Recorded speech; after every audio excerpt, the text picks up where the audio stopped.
I'm with Christina Jones and Sasha Chemyak from Camera. Now, Christina, remind us again, what is Camera?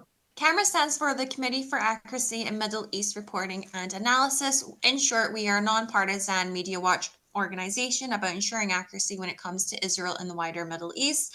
Today, my colleague Sasha are here today to discuss about the camera on campus and one of our forthcoming campaigns. Now, Sasha, you have a campaign coming up. This is Zionism student campaign. Tell us a bit more about that.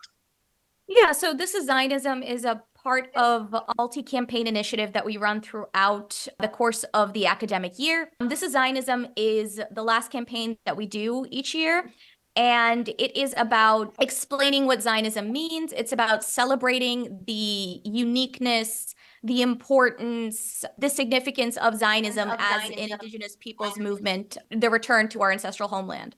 Is it important for Camera to be on campus, especially at this time and at this moment? Oh, most definitely. The amount of misinformation that we saw even before the events of October 7th on US campuses, on UK campuses, it's absolutely insane.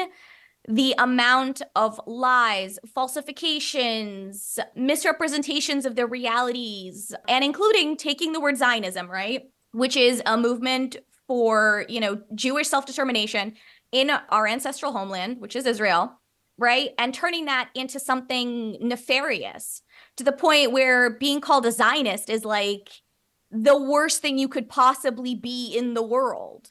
So I think it is absolutely imperative that Camera continues its, existence on campuses and continues to help students navigate the atrocious reality on campus. So, what sort of things will you be doing? So over the course of this campaign, there's actually a few things that we are doing. So the campaign is twofold, actually. So while it is primarily a social media campaign, we do have on-campus elements. So for example, right now, we have an amazing tour here in the US with an IDF rescue officer who is going to different campuses, and he's telling the story about some of the rescue operations that he has been involved with, primarily here in the United States and Florida. There was a building collapse in Miami, and the IDF responded, and this rescue unit came, and they were able to help find the bodies of those that perished in this horrible disaster in a matter of days, in what usually would take months to kind of dig through everything and find everyone. Can I also add I from was the going UK, to. in terms of what we're also doing here as well, so people know. So at the moment, I am helping to arrange like an Instagram live with one of our partner organizations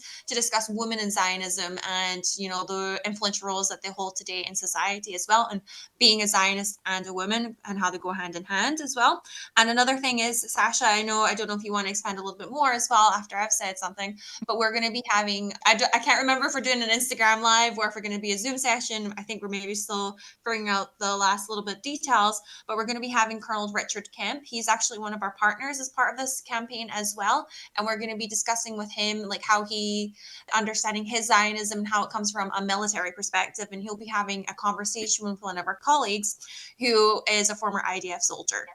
No, I'm glad thank you for the reminder about that, Christina. So, Colonel Kemp is an amazing figure and an amazing speaker, and he has so much experience.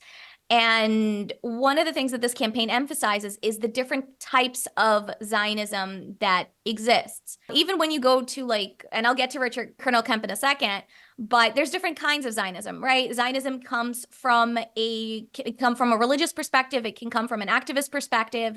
It comes from a cultural perspective because Zionism is, historically a part of Jewish identity. And Colonel Kemp comes from this kind of what I guess could be described as like a logic-based Zionism, which is that, he's not Jewish or anything, but he has this understanding of what Israel is, why it's important. And I don't want to speak for him in that regard, but so it's different ways to talk about Zionism while also highlighting people that understand the situation that Israel finds itself in, that understands its history and understands that it's, a legally established nation that has a right to defend itself against those that seek to destroy it. So definitely keep an eye out for that. I think it's going to be an incredible conversation with Colonel Kemp about, just the military elements of it. I think people don't really understand how complicated the situation in Gaza is. And I think having an expert like Colonel Kemp is so, so imperative at a time like this. Yeah, he's great. I've interviewed him before, and he's great. You're obviously going onto campuses. Are you actually receiving any hatred when you're going onto campuses? Oh, shall I start from the UK's perspective, I Sasha? think you Yeah, should, please. yes. What we've been facing recently, several incidences that we've happened in the past few weeks that I've worked with some of the students. One of them was directly with our fellow on Exeter University. You can easily go on and just search it, Exeter University mob 100 people, I think is like the keywords you could use. But basically, one of our students for our previous campaign was actually holding a stall, an information stall, basically to combat the misinformation on campus. She and her then colleagues were also, I think another 5 students were with her as well. We're then surrounded by 100 students receiving abuse, comments. I believe juice was flung on them. It was red juice to represent the blood of Israel on their hands. The materials that they had were ripped up and flung back at them. They then had to be escorted away because it was becoming too dangerous for them. And then eventually the university had to get taxis for them because it was deemed too unsafe for them to go home by themselves. So this is just one example. I mean, then the following week, a very similar incident happened at Leeds University, with just one student that we know. He was holding a stall, just basically, and it wasn't a camera stall, I might add, but it just shows you what's happening, the general atmosphere on campus right now in the UK. They were holding a stall about explaining what anti-Semitism was and sharing about the hostages that are currently being held in Gaza. Again, more abuse, materials flung at them. It was just a mess. You can go online as well and see that. So I think just in general, the UK, just from these 2 examples, and these are from the past couple of weeks, are horrific. And it's not getting any better for students. I know I have multiple more examples, which we could honestly in a whole podcast just actually share. But all I'm going to say is I'm thankful that I am not a student on campus because I can't imagine what they are going through. I mean, I'm living vicariously through their incidences and I'm traumatized for them. But I am so proud of these students that I work with on a day-to-day basis because they're so resilient, mature, and honestly, the tenacity that they have is something I can only applaud them for because I don't think I could have done it at their age. And we're talking like I'm almost about 12 years finishing my bachelor's degree, so that kind of gives you an age range as to what I am. And I just like complete respect for them in this atmosphere that they're living in at the moment. And Sasha, I don't know if you want to share some of incidences on the American side, or I not. mean, there's far too many, but I think I'm going to keep it more general just because, like Christina said, you can do an entire, I think you could do like an entire separate like podcast series, right? Just on all of the things that are happening on all of these college campuses. But I think there is, as Christina mentioned, there's just so much going on. Students are being threatened actively in some cases. They're being harassed, they're being assaulted. There's a very real effort to silence them and exclude them from spaces. And, like even to the point where having conversations about anti-Semitism is impossible. And it's wild what kind of time that these students are living in. And, I remember what it was like when I was in college.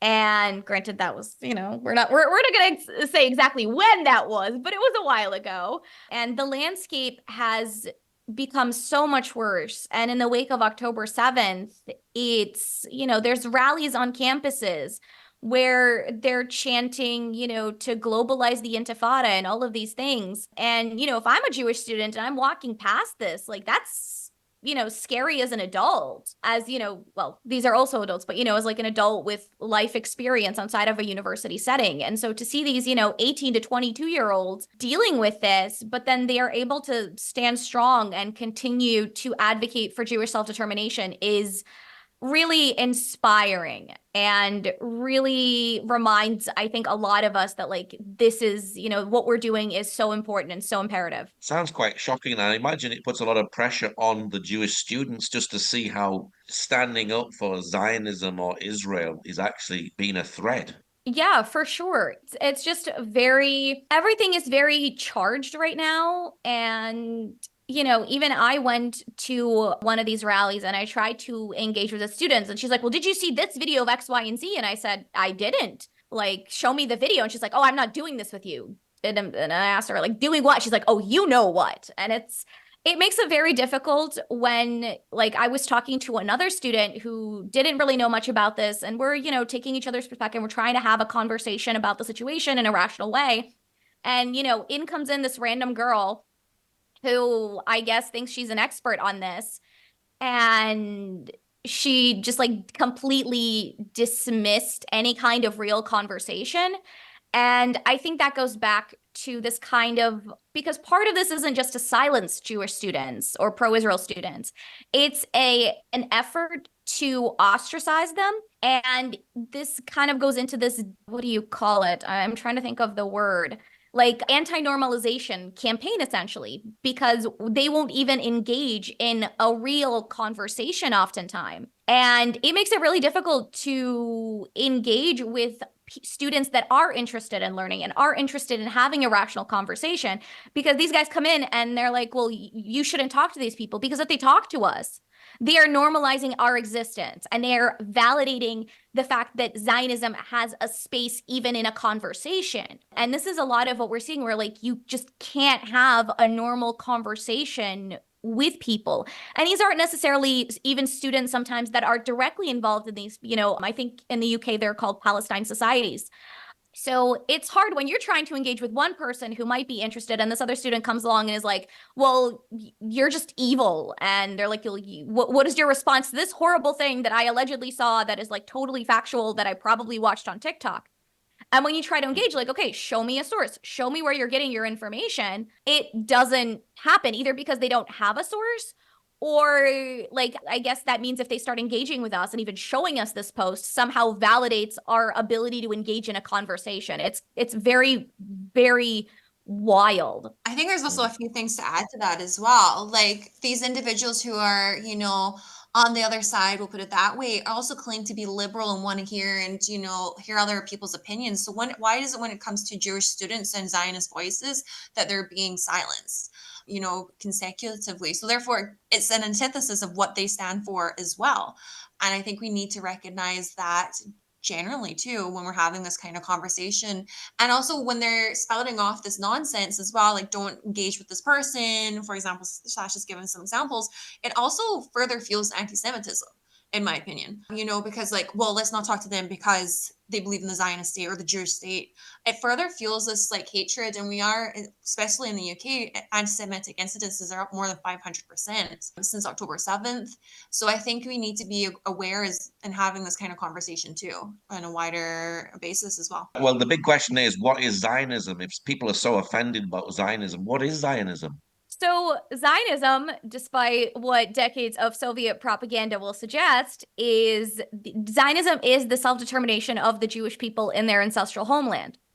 It started out, or officially when modern Zionism was created by Theodor Herzl, it was in response to anti-Semitism and the belief that the Jewish people, to live free, to not have to worry about this kind of bigotry and hate they were facing in, I guess in Theodor Herzl's case, Europe, could live in peace and be as Jewish as they wanted. And from there, you have developments of many other, different Zionist movements that led to the modernization of Hebrew, as the unifying language of the Jewish people, and so many other things. So it is the movement for self-determination of the Jewish people in their ancestral homeland as like the core of it.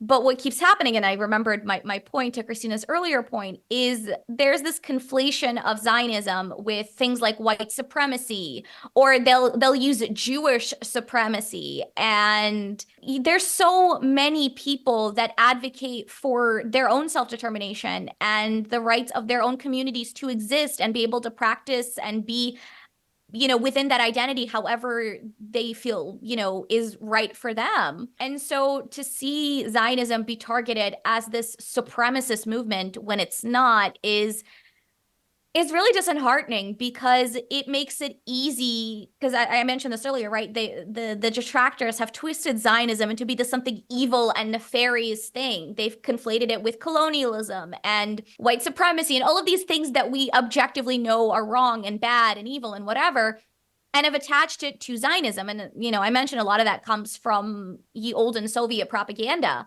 but it's really unfortunate that this is how we kind of have to exist in the spaces and constantly have to say, no, that's not what Zionism means. So Zionism is self-determination. The Bible talks about in Genesis, I will give you this land and it's an eternal promise. So is God a Zionist? We'll ask Christine this question. Yeah, so honestly, yes, because I mean, if God's like when it goes back to the Bible, like if you also believe the Bible is completely 100% accurate, then if he's not like keeping hold to his promise and his eternal covenant, then he's a liar. Therefore, I think, he wouldn't be a Zionist, if that makes sense. So in my opinion, he is a Zionist. God is Jewish. He chose the Jewish people. He chose the land of Israel and for the specific area of Judea and Samaria. And I think when people argue this, they're just feeding into this idea of replacement theology. They're trying to take back this narrative is what they believe, that they're the new Israel. And usually when that goes hand in hand with that kind of sentiment, therefore they're not usually Zionists because they believe, it's not talking about the literal Israel today, the modern Israel. It's talking historical. But I just plain and simply, like, I take the words of the Bible as 100% accurate. And why would God lie? And in short, yes, I believe he is a Zionist. So is the Bible where the roots of Zionism is based? And if you're fighting against the Bible, are you fighting against God? Yes, I believe that's where the beginnings of Zionism comes from, effectively when God chose his people in the region and the area and everything of where the Jewish people would settle. This is where the foundations and the beginnings of it comes. And I think, the Christian world have moved on so much from this and have forgotten. And, again, with this replacement theology, why would God lie and change his mind? And why would he go against his word effectively? Because if he goes against his word, he goes against our salvation as well. So it has a knock-on effect. So I think we need to really take this into consideration. Yes, completely. I mean, I'm not a theologian as well. I might have to add that. It's from my own understanding, my own research and understanding within the Bible and learning prophecy and learning theology from various Christian scholars. But I do think we are fighting against God when we don't believe, in Zionism or the state of Israel and the nation and everything. And I also take literally the verse in Genesis, I will bless them that bless thee and curse them that curse thee. God spoke that to Abraham basically for anyone who was not Jewish to say like I will bless them that bless thee. Like I will bless those people who bless you as a nation of Israel and the state of Israel and the Jewish people. And I think, again, the Christian community just completely ignore God's word in that respect. Like it's something so simple and it's blatantly obvious. And it's at the beginning of the Bible. It's not all the way at the end, when Jesus comes. It's right there at the beginning. So that's kind of a very simplistic way that I look at it and see it in the long term as well. Now, words are very powerful. How do you answer someone when someone says that Israel is a colonialist, racist entity? Oh, Sasha, I think you're probably best to go with that one.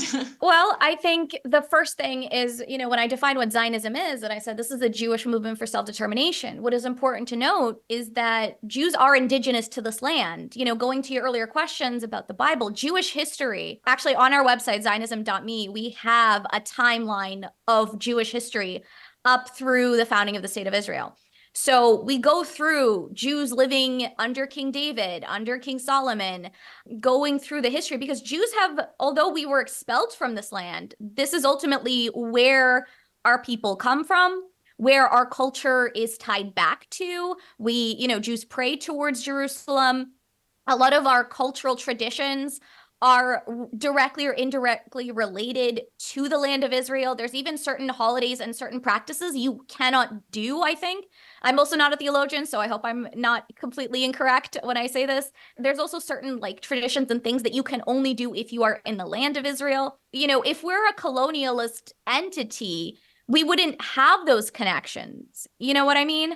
So that's number one. The fact of the matter is, this land has been conquered by so many different empires. The British controlled the land through the British Mandate, right? Before that, it was the Ottoman Empire. Before that, it was someone else, and so on and so forth. Jewish people kept returning to this land pretty much immediately after the expulsion. They came back under Cyrus the Great. They came back during the Spanish Inquisition, and they kept coming back and coming back because this is the land of our people. This is our home. There's no colonial authority that Israel reports to. It is its own unique independent entity. So you cannot, I think any rational person that understands this history cannot possibly call Israel a colonial state.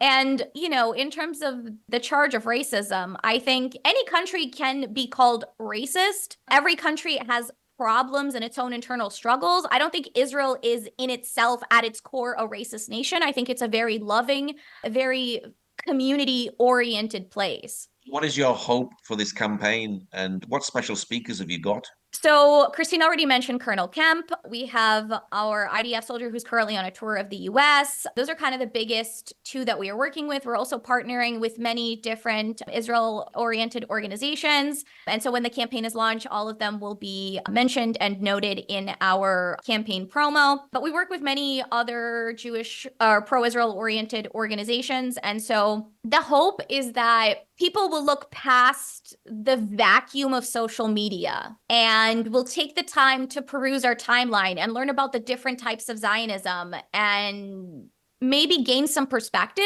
so that next time someone screams, oh, Zionism is a part, I don't know, racism, or Zionism is a colonialism, they'll have the resources, because we know we're not going to change the minds of the likes of these anti-Israel activists. But through our campaign partners, through, I'm sure Christina can mention some of our UK partners, some of our US-based partners is the organization Club Z, which educates high school students, the Israel on Campus Coalition, and many, many others, that they'll go to some of these other organizations and they'll learn from us, and that they will understand Zionism at the very least, because the people that we're trying to reach are the people that are just absorbing all of this through social media and the things that they see on campus. So hopefully that can help bridge the gap and maybe help us gain more friends and more allies. I think from my end, the hope that I have with this as well is that, you know, it's a form of support, like information for those who are on like pro-Israel activists, and giving them the tools that they can use to basically effectively have these kind of conversations, and to have effective conversations with individuals, and basically explain why Israel is not, you know, as Sasha's touched upon, not a colonial racist state, you know, that they themselves historically through time have been, you know, had the Romans and the Persian period and everything like that, and Cyrus and all that. And they themselves have like had continual occupation from other entities. So giving them the historical analysis and basis and everything as well, and what Zionism today is. But also from a UK perspective, like one thing I really wanted to do in terms of our side was highlight that is Zionism is not just specifically to Jewish people. You know, I myself am here today as a Christian, not Jewish, having, you know, coming from a religious perspective. So basically showing like, you know, Zionism is not just with the Jewish people, and it's not just unique to them, that it is, you know, comes from various different means and ways in which people understand it and why they effectively support Israel and the Jewish state. What's your website for people who'd like to know more? Yeah, absolutely. So go to zionism.me, that's M-E, and you will find an incredible timeline of the history of Zionism. You'll also get a chance to explore the different kinds of Zionist movements, from religious Zionism to diaspora Zionism and cultural Zionism and a few others, and hope that you come to realize, like, you know, I'm sure there's people that are like, oh, wait, so I've been a Zionist this entire time, because all you really need to do to say that you are Zionist is support the existence of a Jewish homeland. And in this case, that Jewish homeland is the state of Israel.